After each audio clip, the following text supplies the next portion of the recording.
Chelsea Poorman's body behind a mansion in Vancouver. She had been rotting there alone for 1.5 years.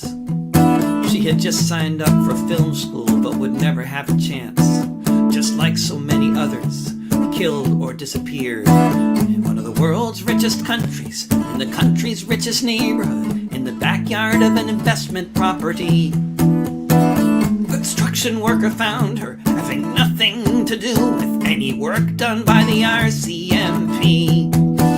Just another of the murdered and the missing, another illustration of the shame. One more dead Canadian woman who remembers her name. Chelsea lived in the city of Vancouver. By her friends and family, she was loved well.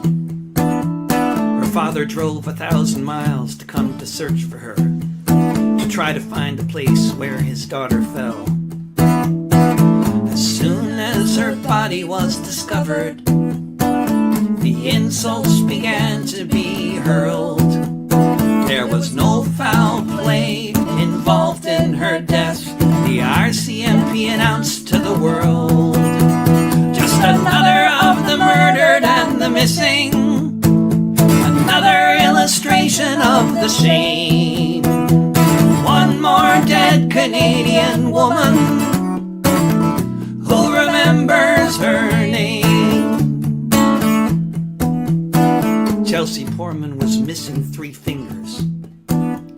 She had somehow lost a chunk of her head. The authorities waited until 2 weeks later before announcing they found Chelsea dead. They said, "Sorry, the case is closed now, with no investigation to show." They said, "What happened to this young woman, we'll probably never know." Just another of the murdered and the missing, another illustration of the shame. One more dead Canadian woman who remembers her name. Chelsea Poorman's body was found behind a mansion her father had to break into it to find. She had left a variety of her belongings, and they were still sitting in the house left behind.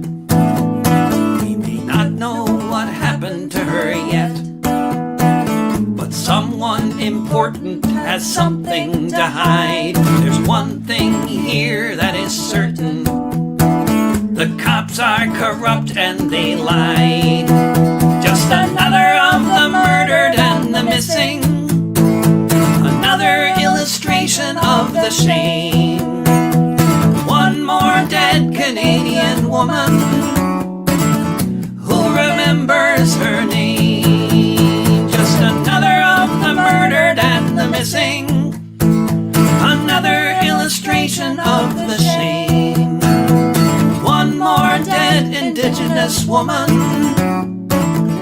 who remembers her name. Who remembers her name.